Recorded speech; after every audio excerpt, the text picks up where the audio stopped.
Your blind spot is your breakthrough. And I really do believe that. I believe that if you want to continue to enhance your leadership over time, just developing this curiosity and realizing that there's breakthroughs that are available to you if you get a little bit more curious about your impacts. Hi, and welcome to Deep Leadership. I'm your host, John Rennie. Well, I hope all is well with you today. It is a cold day here in North Carolina, and this episode is brought to you by our sponsors, Leader Connect, Ignite Management Services, and Liberty Strength. These sponsors help me bring these shows to you each and every week, so I encourage you to click on their links below and check them out. Also, I want to remind you that the Qualified Leadership Book Series, which includes all three of my best-selling leadership books, is now available on my website, johnsrennie.com. You get all three books for 15% off the Amazon and Barnes & Noble price, but this offer is only available on my website. This is the perfect way to get 2024 off to a powerful start. So check it out at johnsrennie.com. Well, that is it. Today we're going to be talking about leadership blind spots, and my guest is Marisa Murray. Marisa helps us understand that every leader has blind spots, which can cause them to make poor decisions and overlook potential problems. If we want to be more effective leaders, we need to figure out where those blind spots are. Marisa helps us understand how to find them in this powerful episode. So, are you ready to dive in? Let's get started.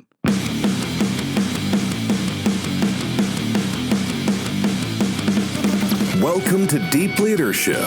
Leadership is a people business. That's the philosophy of your podcast host, John Rennie. As a former Cold War submarine officer who spent 20 plus years leading businesses in corporate America before starting his own manufacturing business, he knows that leadership matters. Are you ready for some real-world actionable advice from John as well as his expert guests? I'm ready. The show starts right now. Welcome to the Deep Leadership Podcast. Today I'm joined by Marisa Murray. Marisa is a leadership development expert and the CEO of Leaderly International, an organization dedicated to helping executives become better leaders in today's rapidly changing, highly complex world.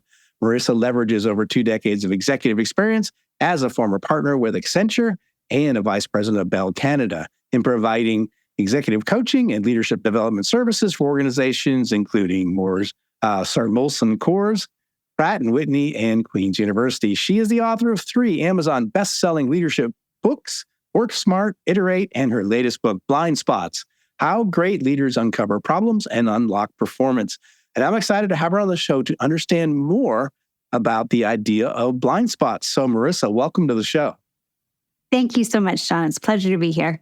It is an honor to meet you, and congratulations on your 3rd book. That is exciting. So that's what I want to start off. So Blind Spots is your 3rd book. What compels you to write leadership development books? Yeah, well, I love that you have 3 books too. So we have that in common. Yes. And I think after every book, I told my husband I was never going to do it again. I don't know if you had the same experience. Yes. So the word compelled is really a great word because I do feel compelled. I did feel compelled at least 3 times to write books. And really what compels me to write books is to the learning that I'm doing. So I'm maybe a late arrival to executive coaching and leadership development. The majority of my career was in leadership positions and in corporate roles. And so when I changed to sort of being on this side of, and I enjoyed so many amazing leadership development programs and executive coaches that I worked with.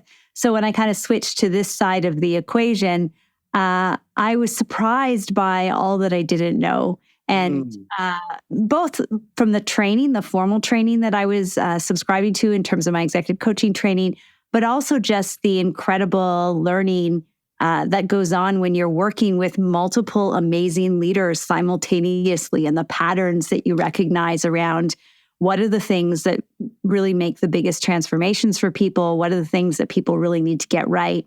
So my first book, Work Smart, I wrote probably about 3 years into Leaderly. And it's all about sort of the top things that I felt were making the biggest difference for my clients. So Work Smart is an acronym, and each of them sort of stand for something like W is for wellness, and O is for opportunity orientation, R is for relationship driven. So some of, a lot of the core components, the 9 core components that I was seeing most often we're making the difference for clients. So that's the first book. And then 3 years later, magically, I was like, oh my goodness, I feel compelled to organize my thinking around these other things I was learning. And that was all, and Iterate is all about this idea that it's actually the idea that's in my TED Talk as well. So I had like a 14-minute version of it, but that didn't seem sufficient, so that I had to finish my thinking in the form of a book. But that's about the idea of how just in this rapidly changing environment, leaders just have to iterate so much more. They can't be as proactive and sort of planful, if that's a word, as we used to be. And unfortunately, for a lot of people, the opposite of being proactive is reactive. Right. And so people just sort of, that they kind of had these two modalities. And so I kind of invented this word called interactive, which is basically sort of that beautiful way of being where you are, you have an aspiration that you're moving towards, but you're cognizant of the fact that there's constantly new information and new priorities. And so you're iterating towards that aspiration, but you're not trying to like lock yourself into a plan, and you're not kind of throwing the plan out the window and just being reactive to what's urgent. So that was iterate. And then 3 years later again, if you notice a trend, I really felt compelled to write Blind Spots. And this was another sort of layer of, once leaders, really get a lot of these fundamentals down, and also leaders that get really good at navigating change, what is the next breakthrough? And what I discovered is that the next breakthrough is this constant sort of screening, because leadership just sort of, it's like peeling an onion. It just keeps demanding more of us, right, as we scale. And so I started to identify kind of 7 key blind spot areas that plague people. And again, I'm a former engineer, so I'm a bit of a pattern recognizer, and I like to have a formula for things. So that's why I write books, and that's a little summary of what compelled me to. And at this point, I have no desire to write another book, because I guess I need 3 more years to learn. That's interesting.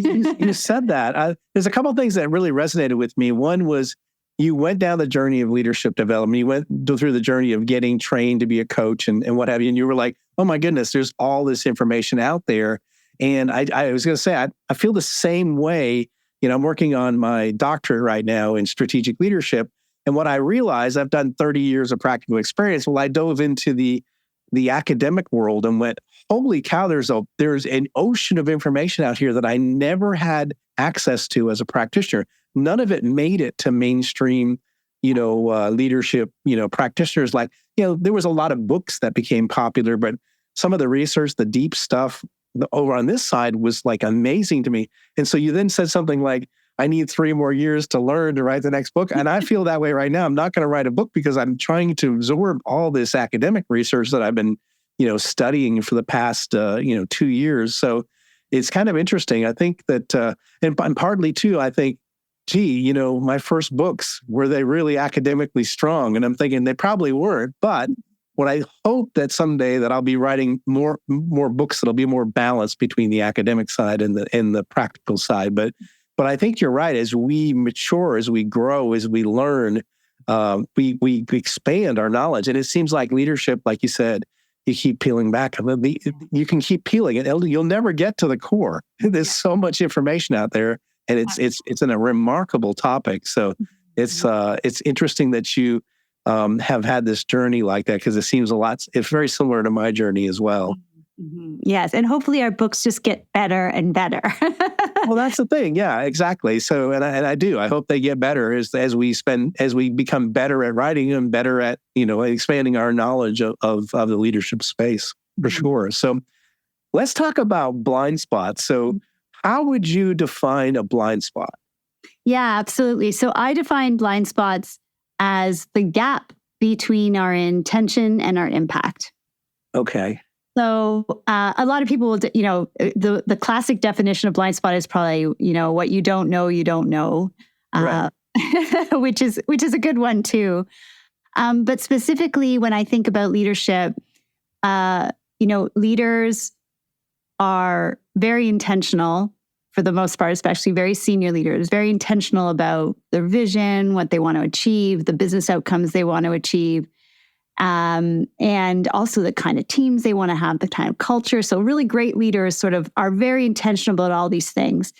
And then they have an impact on their people, on the market, on their customers, on their, there is often a gap between that intention and that impact.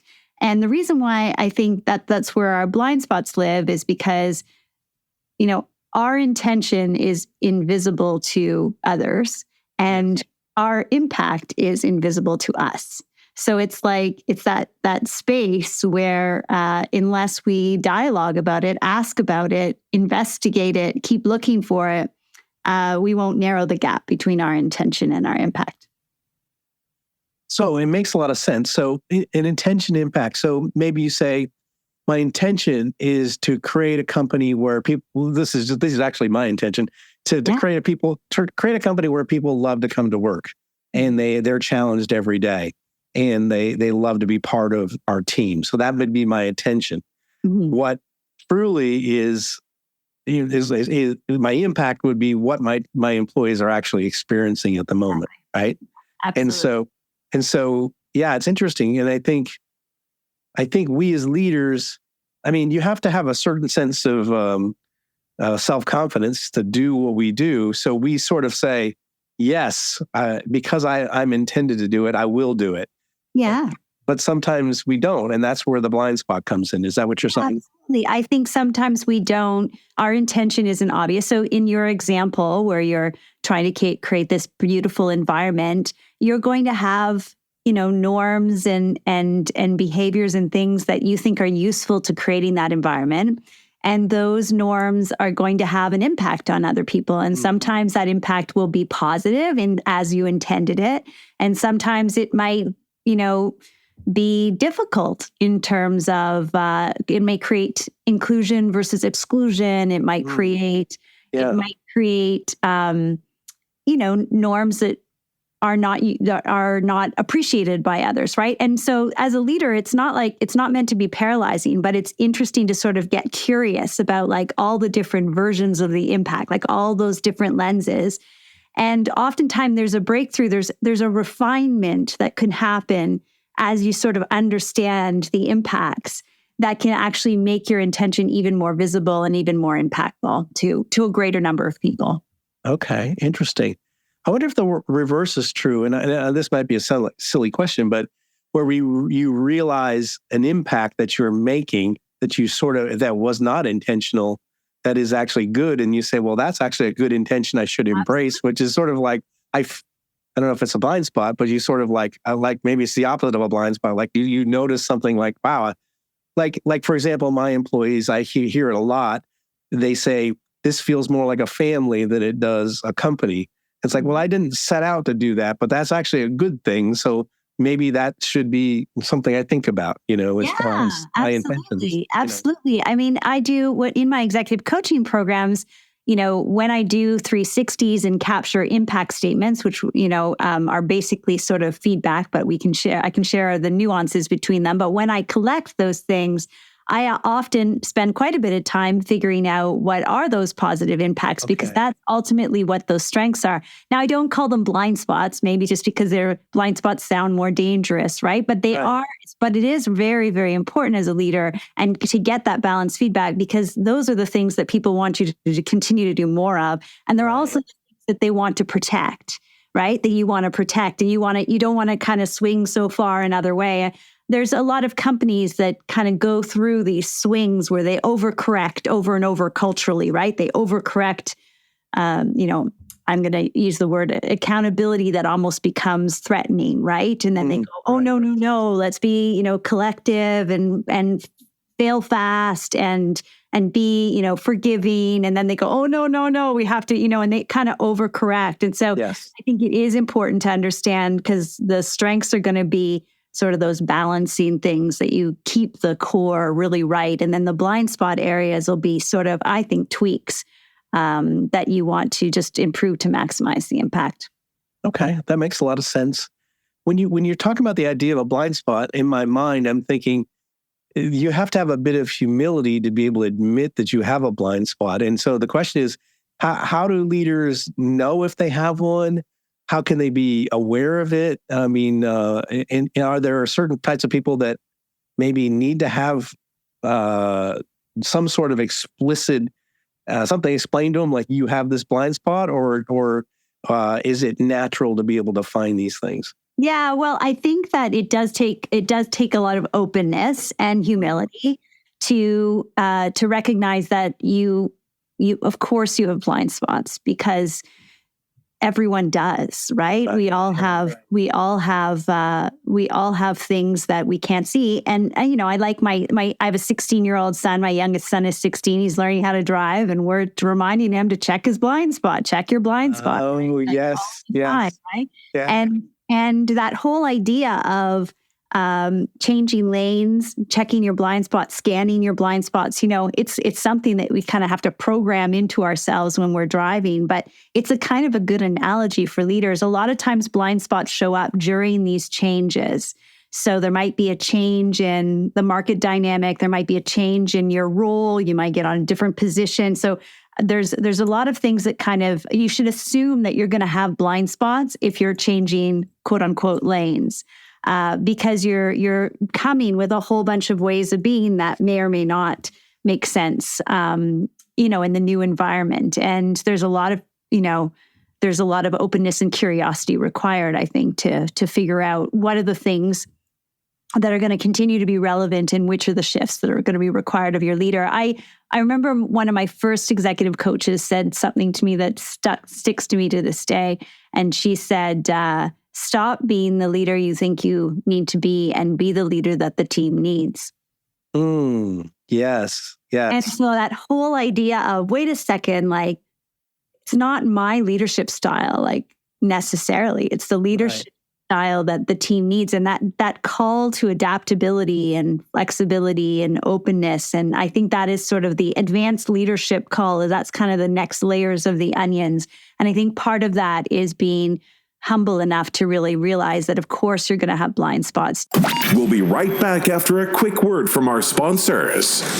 As a leader, you're responsible for the mission and the people assigned to you. Regardless of the size of your team, employees are depending on you for their lives and careers. For the sake of your team and the people who entrust you with this role, you need to master the skills to become a great leader. Best-selling leadership author John Rennie is proud to introduce the Qualified Leadership Book Series. This new series teaches you how to become a people-centered leader. Great leaders know that employees who are respected, appreciated, and allowed to grow will go the extra mile. These books provide real-world leadership wisdom written from a hands-on perspective. If you want to be a more effective leader, this is the one book series you should read this year. This 3-book series contains the following best-selling leadership books: I Have the Watch, You Have the Watch, and All in the Same Boat, for one low price of $39.99. Begin your journey to become a leader worth following. Go to johnsrennie.com and get your order in today. This episode is brought to you by Leader Connect, a leadership training company and video platform founded by the leadership book author and Deep Leadership Podcast guest, Neil Jerd. Leader Connect is a video and podcast streaming platform for leaders and teams. Watch it alone or as a team, and each video supports you and your team, allowing you to improve performance and build a great culture. Join hundreds of experts and learn about leadership, planning, public speaking, team building, mindfulness, and a range of other subjects that will help you lead well and build a great team. I'm proud to say that I'm one of the experts on this platform. Leader Connect is offering a 10% discount to all Deep Leadership listeners. Go to leader-connect.co.uk and enter the code DEEP at checkout. Master your leadership with Leader Connect. This episode is brought to you by Ignite Management Services. Ignite is led by Mike Watson, who you might remember from episode 137. Mike and his team believe that everything starts with leadership, whether it's strategy execution or cultural transformation. It's the role of the leader to create the conditions for their people to succeed. The team at Ignite can help you develop critical habits to enhance your leadership capability and transform your business. Ignite Management is now offering the Resilient Leadership Assessment Tool. This is an online questionnaire designed to assess and guide leadership development, coaching, and team building. It provides leaders an opportunity to gain insights into their leadership strengths and development needs. After taking this assessment, you will receive a custom, detailed report that provides practical and actionable recommendations to enhance your effectiveness. I have taken this assessment myself and found it to be extremely valuable in helping me make changes to my leadership approach. Right now, Ignite is offering 15% off the price of this tool to the deep leadership audience. Go to ignitemanagement.ca and enter the code START15 at checkout to get started today. Yeah, I love that. The analogy of you're shifting lanes, you check your blind spot. You know, in the submarine force, we had a thing called baffles. So we listened, we use inactive sonar, we listened for enemies, right? But our propulsion plant was behind us. And so there was a blind spot for us all the time, was behind the submarine. So we would always make maneuvers to check the baffles. So we would, what we call, clear our baffles on a regular basis to make sure there wasn't somebody hiding back there. And so that's the analogy that I like. To me, is like, okay, so the idea of clearing my baffles. What's hidden back there that I don't know is back there, you know? Yeah, absolutely. And so a lot of, you can think about this idea of when you were maneuvering to kind of make sure you could get access to that information, leaders just, can talk about, well, what was the impact of that meeting? I was experimenting with a different agenda. What was the impact? Or I was experimenting with this. What was the impact? Or my style's typically like this. What was that? How did that land with you? It's just that kind of curiosity and openness to continuously getting feedback. And sometimes it's interesting if you can just also, ask the people, like, what do you think my intention is with this policy? Like, ask that question, and funny, sometimes you'll get things that, some people will be transparent enough to say, well, I think you're trying to, control us. Like, if you just think about even just this return to work, right? These return to work policies. Right? There's the leaders, presumed intention that's positive about teamwork and all this kinds of stuff. But there's all kinds of impact statements around out there, blind spots around how that's being perceived. And if there's more dialogue about that, I think you can shape things that are going to be, more mutually beneficial or more adoptable, where you have more buy-in. Yeah, I definitely see that with a return to work because I, being an older manager, I have to admit I'm 56, so I like the idea of everybody being together, right? But I also see what we've been able to do for people allowing remote work, and people have enjoyed a better work-life balance. They've been able to, spend time with children. They've been able to spend time with family. And it's like, now we want you to come back to work. And so I'm on both sides of the fence. So, but you're right. So your intention might be, let's all get back together again. And people are like, you're taking away something that I've never had in my life, and I really enjoyed it. And so, so I think you're right. It's a hard thing to do when you are trying. Your intention is good, but what's the impact on the people, that are getting this news? Like, I don't want to go back to work. I really like this remote work, So. Yeah. But you asked a great question around, like, how do you know if you have them? So I guess my answer to that is you probably do. Yeah. But Yes. maybe I could give you a few examples then that's where I was kind of in the book. I was trying to define, like, what are the types of scenarios. Yeah. So the first one is very simple and kind of inclusive that I talk about in the book, which is called false assumptions. And that's kind of what we were talking about. You have assumptions around how something's going to impact people. You have assumptions around them seeing your intention.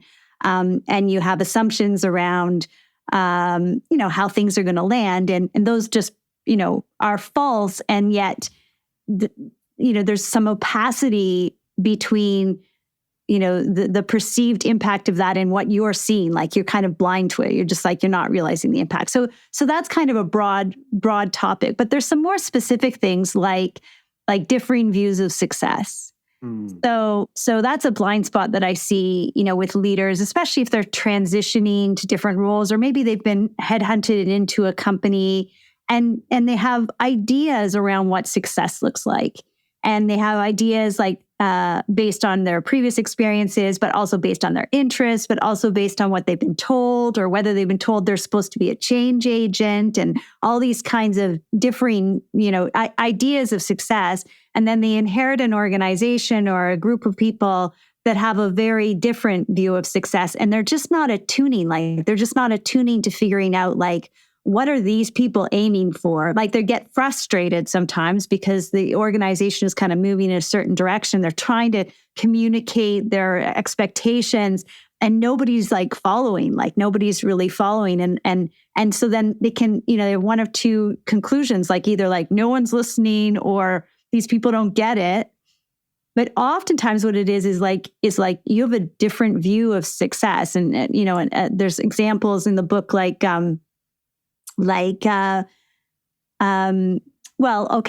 just give you an example of Luca, the loyalist. Okay. So Luca, this is an example where,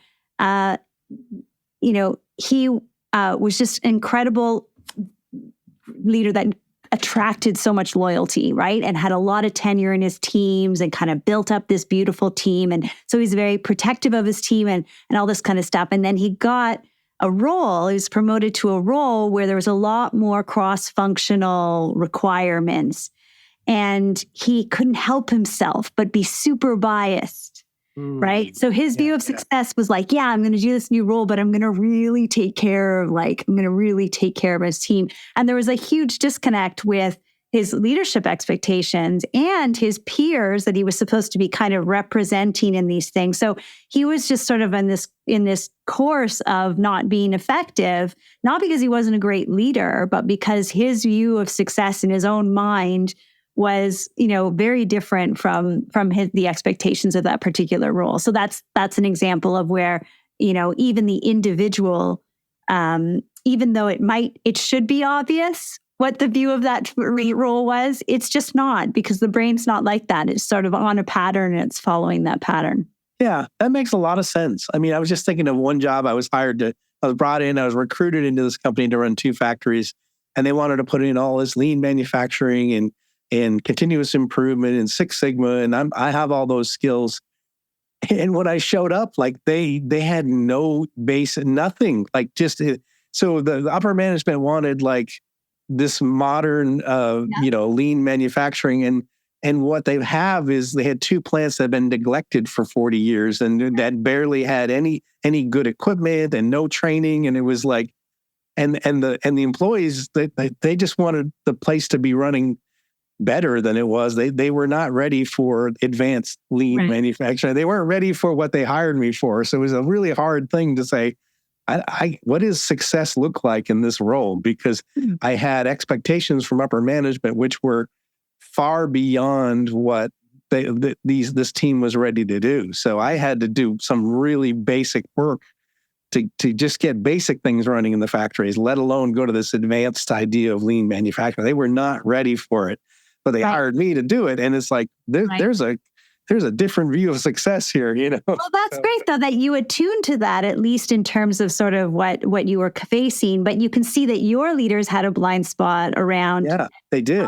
How quickly of an impact you might have, or sort of the reality of where the organization was at that point. And it leads me to think about one of the other blind spots is called unhealthy detachment.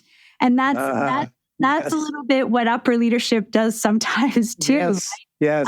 We upper leadership, including all of us at times, but that's that idea where there is something kind of really important that's, a reality or just sort of a dynamic that's really important that they're just discounting. They just have an unhealthy detachment for. Like there's such a thing as healthy detachment. I mean, maybe you are trying to create a shift and you can't get too bogged down by what is. You're trying to move the organization forward. But if you're really ignoring things, in sort of an unhealthy, detached way around figure it out kind of energy, And that ultimately leads to, an impact that is not conducive of your best leadership. Oh yeah, I just see that as a big blind spot. Yeah, that's great. What are some of the other ones? Outdated core beliefs. So that's kind of like, let me think of a good example of. It's me. I'm 56 as a manager, and sometimes I feel that way. I get mad at myself because the things that I used to do that were so effective 30 years ago are not effective now. And I'm like, it's because I'm outdated and it bothers me. Well, sometimes, but I mean, a lot of times outdated core beliefs are can also be quite purposeful. Like Xavier's an example. Xavier, the extra miler, is an example in the book. And he's an incredible leader that sort of grew up throughout his career. And when I say grew up, I mean in his career, just always going not just a mile more, but like 500 miles more, like over deliver, and got himself sort of, advancing leadership positions because of that energy on over delivering. And his organization, he was wanted to continue to promote him, but he was like totally overextended and was always like taking care of himself last and letting his team, so he was just the extra miler in every direction, client facing, team, all this kind of things. And to the point where people were really, really worried about his health. So he had an outdated core belief that he had to, number one, always go 500 miles more. And then his leadership was kind of trying to say, like, 2 miles more is good, like you don't have to over deliver, but also not only that he had to do all of this himself. And so that's an outdated core belief where it's just, you're running this pattern and yet you're being asked from the world to scale your leadership. And unless you teach that core belief, you're going to end up burning yourself out, and you're going to end up really disappointing a lot of people who really want you to continue to do the great work that you're doing. I see that a lot. Yeah, absolutely. That's really interesting. So let's talk a little bit about these impact statements. That's something I really haven't heard of before.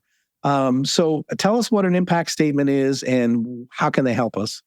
Yeah, well, I guess it's sort of just a little twist on feedback for two reasons. So feedback, people have a bit of past pain from feedback.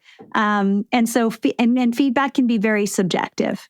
And feedback can be filled with all kinds of things like advice and how I did it and how I think you should do it and who I think you should be. And so feedback can get, when we just do either 360 feedback or we do, we capture feedback or we get employee survey feedback, there's just a lot in it to unpack. And so what I try to do, and so it feels personal, but it feels difficult to action sometimes and all those kind of things. So impact statements are my attempt to sort of do two things. Number one is get the leader to realize that like there's safety in reading this because it's someone else's impact statement. Like I'm not, it doesn't need to be true. This is where I sort of try to help my clients see, because what happens sometimes is when they'll get feedback, they'll be like, well, that's not even what happened. And they don't understand this. And they don't understand this, right? So there's this idea that somehow they have to see things the same way for feedback to be actionable. They have to understand it to the degree of agreeing with all the parameters. And there's a desire to almost fix people's impressions and perceptions, right? And so the impact statements are kind of like, look, no one is saying, like, they're just saying, this is how I saw it, right? This is how it impacted me. So it helps the leaders sort of not have to figure out all of the, agree with all of the substance within the report and be able to see it as just like, this is somebody else's impact.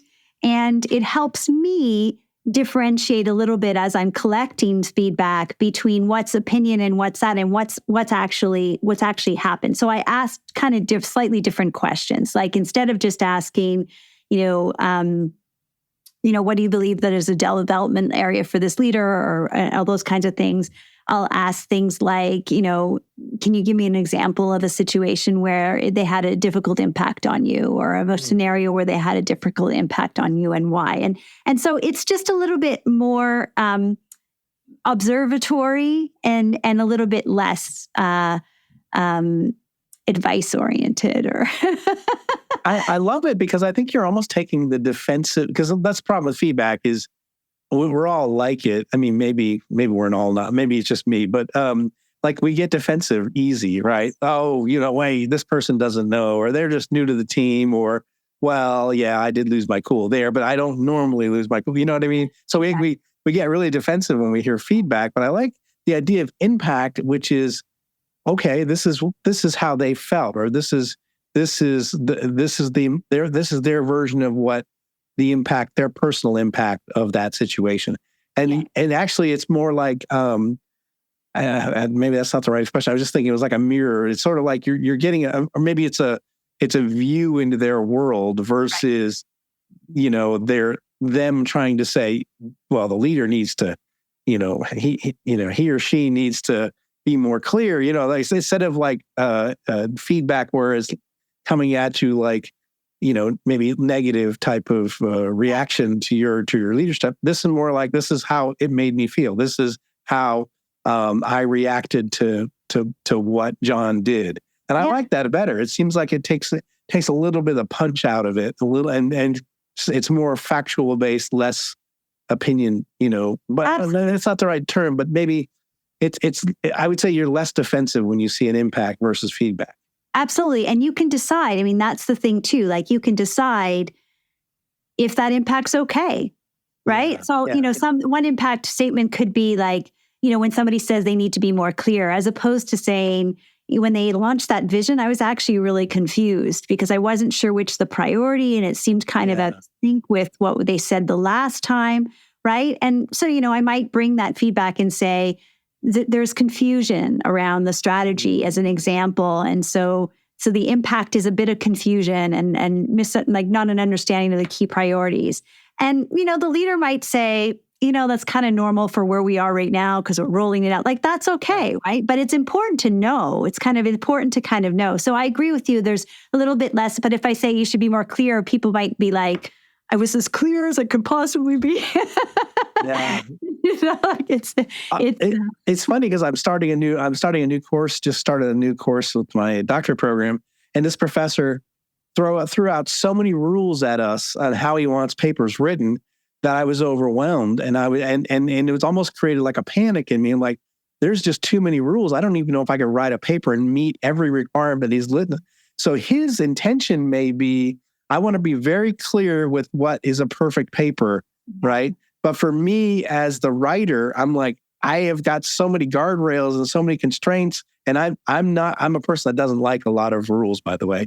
I feel I was stressed out reading. I'm like, I have to create a checklist every time I write a paper because, this paragraph can't have more than 120 words. This one here, I'm like, So I think his intention is, I want to be very clear of what my expectations are. And so he might say, I was very clear, but my impact was panic on my side. Like, I don't know if I can, and stress it on my side. So it's interesting. That is an example of where the intention was good, but the impact was not good for me. Now, maybe others will go, oh, great. Now it's very clear what the expectations are. But for me, it was like, oh, I got to create a full checklist here to be able to write a paper. So right, and that's the whole purpose of the impact statements too, is to kind of get a sense of the different ways that your leadership style is impacting others. And then oftentimes it's very small tweaks. It might be for your professor in that example to say, my intention with sharing all of these is to give you as much clarity as possible on the expectations. But if you find that overwhelming, just write your paper without looking at those. Right. Yes. And then, maybe come back as a bit of a checklist, because I think these are some best practices. Like, they might just change the communication style ever so slightly. Have a better intended impact on people. And so that's a little bit of the exercise of when you're looking for these blind spots, you're trying to sort of understand, what are the tiny changes that I can make? And it often is sharing the intention. That's a very, very easy hack to just say, my intention with this communication is to be as thorough as possible. It may be slightly overwhelming. I've been looking for your feedback to say, is this too much? And then we'll come back. Like, just sort of create that environment where it's totally okay for intention and impact to have a gap. It's expected. And it's our job as leaders to kind of narrow that gap so that we have our intended impact.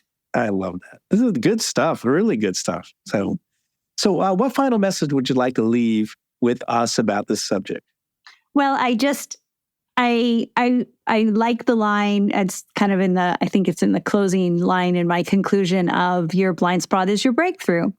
And I really do believe that. I believe that if you want to continue to enhance your leadership over time, just developing this curiosity and realizing that there's breakthroughs that are available to you if you get a little bit more curious about your impacts on others and tweak your actions to address them.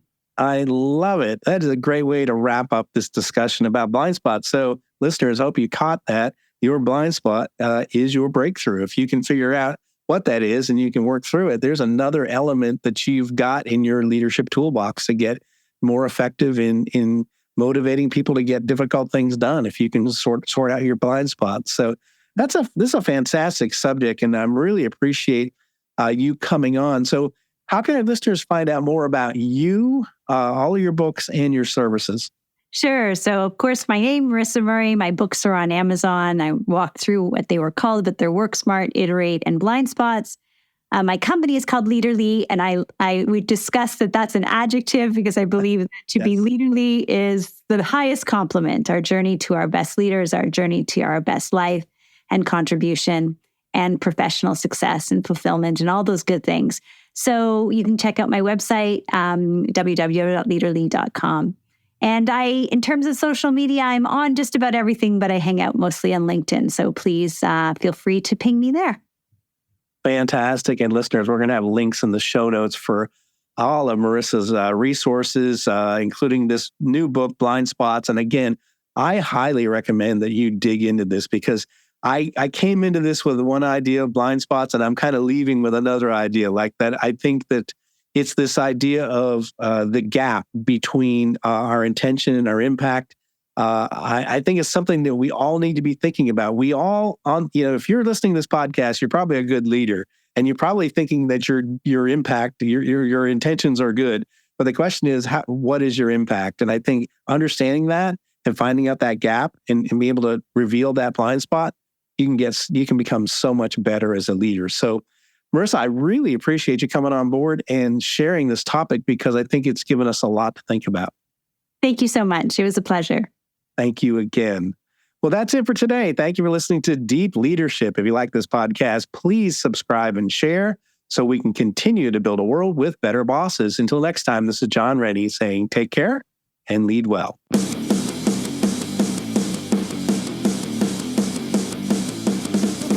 Thank you for listening to Deep Leadership. Thank you. Thank you. Thank you, thank you, thank you for all you do. We hope you enjoyed today's episode. For more information and updates, please visit our website at www.deepleadershippodcast.com or johnsrennie.com. Until next time, take care.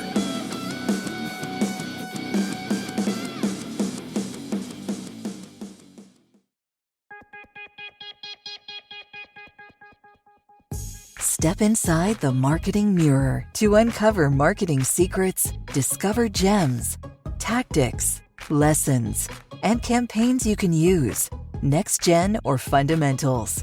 Grab the marketing magic to improve your marketing and win more business.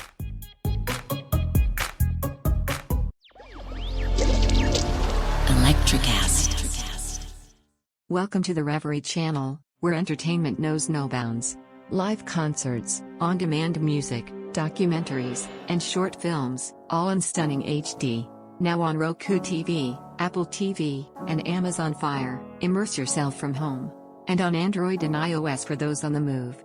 Support creators with crowdfunding donations. Fuel their creativity. Join us in shaping entertainment's future. The Reverie channel, where every view, every donation matters.